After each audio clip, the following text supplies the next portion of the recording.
Hello. We're here with the Harwich Conservation Trust, and today we are going to be introducing a new person to this group, and that is Hannah Schmidt. She is an Americorps volunteer, and she's here to work with the Harwich Conservation Trust and the Conservation Commission for the whole year. So we're very excited to welcome her. And as well, of course, we have Michael Locke, who is the Executive Director, and Tyler Maycath, who is the coordinator Outreach and Stewardship.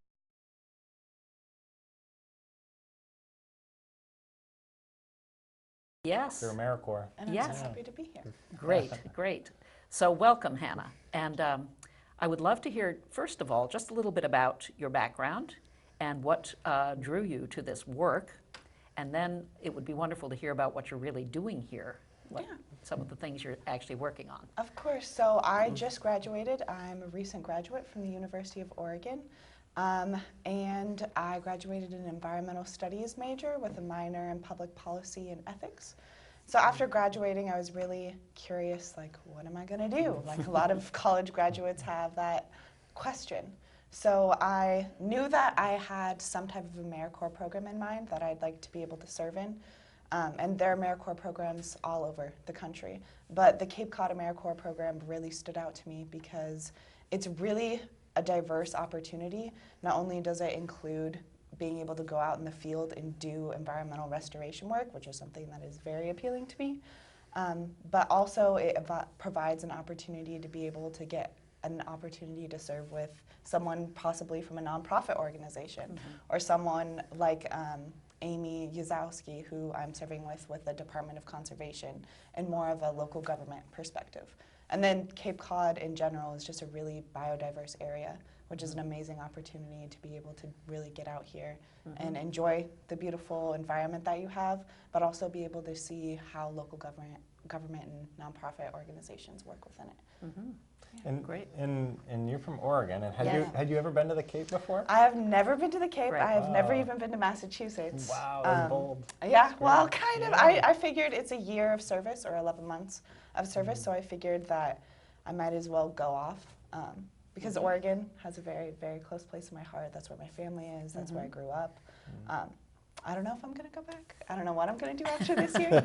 But yeah, I've heard that the Cape sucks you in. A lot of Americorps members say that you really, once you serve here, a lot of people stay because it's such a unique place. It's beautiful, and there are lots of opportunities here. Well, that's great. I'm so glad you're enjoying it. Thank you. And I know your work is very, very useful. Tyler, do you want to talk a little bit about what you've been doing and with Hannah and what kinds of things she's engaging in with you? Yeah, Hannah serves with us 1 day a week on Tuesdays. So she has a 3-day, what's called individual placement. So she's with us 1 day. She's with Amy in conservation another day. And her 3rd day is spent with Robin Kelly, the cemetery department. And I would love if you could talk that work. Also, Hannah, but for HCT, we focus a lot on volunteer engagement, which is critical for us to accomplish our stewardship objectives on our various properties around Harwich.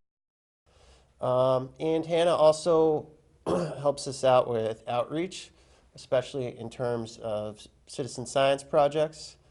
One of the projects Hannah is working on right now is she is creating a map of all our eastern box turtle sightings that have been submitted by volunteers around town. And that map will help us identify parcels that are critical for conservation around the town of Harwich. So very useful. Yeah, that'll be great to put that all together.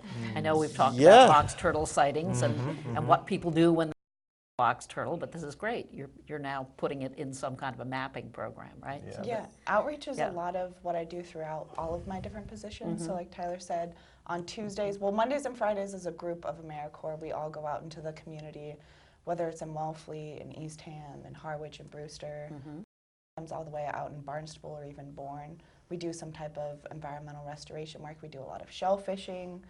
We do environmental education in elementary and middle schools. But then Tuesdays through Thursdays, we have individual placements and I serve with Tyler at the Harwich Conservation Department on Tuesdays. And then on Wednesdays, I serve with Robin Kelly in the cemetery department. And there we're really working on the project and the program of the Island Pond Arboretum and the startup of that, which is really amazing.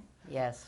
And yeah, then very exciting. Yeah, it is very exciting because I used to take kids out and do environmental education in Eugene in the college that I went to at the local arboretum there. Yeah, so that was a very interesting connection. That's good synergy. Yeah, it is. Yeah. Yeah, it was really, really cool. That's terrific, and it's a beautiful, beautiful place. It is. Just It's so gorgeous. many different, diverse Yeah. pieces of plants and things. Yeah, and I get to that work kind on of my thing. plant ID, Trees, which yeah. I always enjoy. Yeah, So that's great. For the Arboretum project through Robin Kelly at the Town Cemetery Department, what are some of the steps that you have to take to get a sense of what direction it needs to go? Do you Yeah, need to ID so the plants? I or- had no idea what it took to actually create an arboretum before this, because the last project that I was working on in my senior year was more of the implementation of environmental education.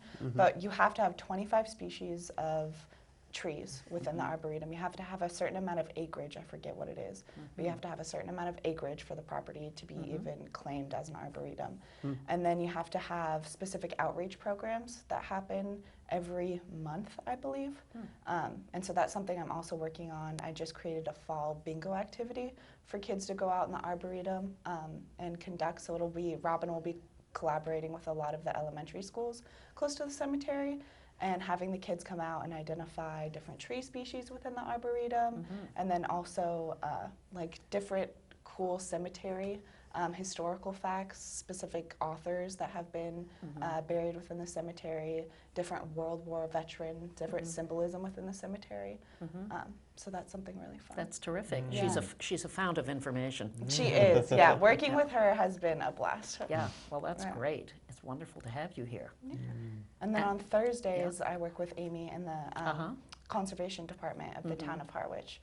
And we do a variety of things there, some collaborating with Robin Kelly with the Arboretum, and then I'm going to do a lot of conservation property, like monitoring, going out, walking around the properties, making sure there's no encroachment or dumping, investigating the invasive species that are there, and what conservation management techniques need to take place. Sounds diverse and wonderful. Yes, Yes, yeah. Really great experience A for very you, and well-rounded. so nice to have you here with all of your interests and excitement too. Well, thank you very much. Yeah, yeah.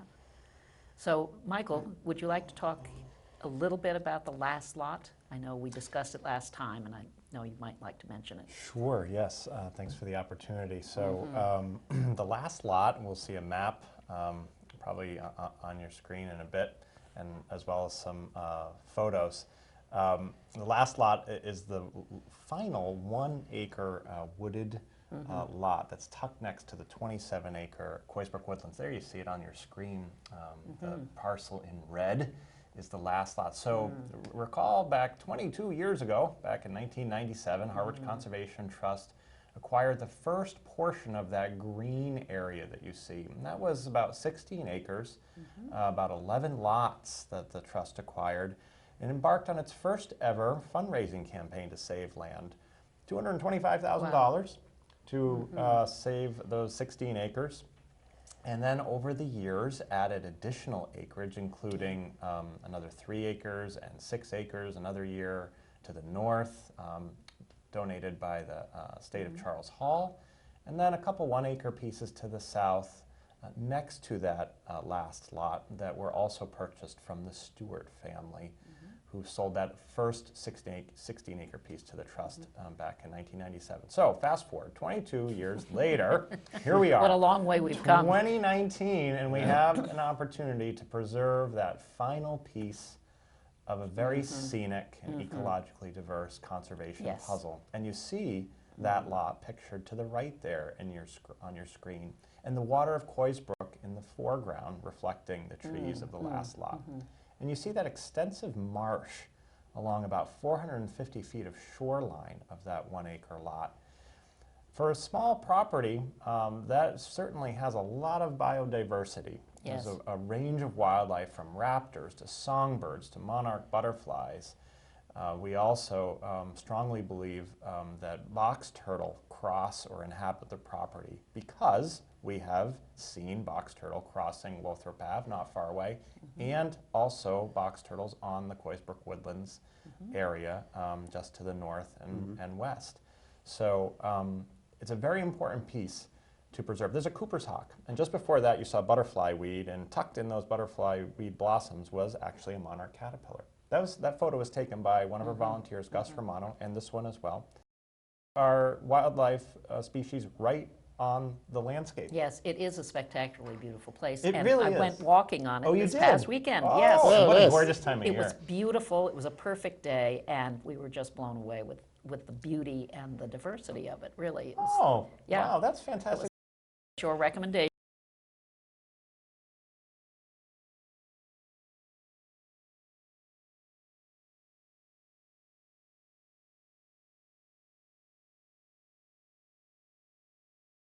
Walking trail. Yes, Right. yeah. Yeah. So, and it also helps protect the Coysbrook water quality and by extension the Herring River, because Coysbrook is the major tributary to the Herring River. So a range of environmental importance and open space values can be achieved if we can raise Yes.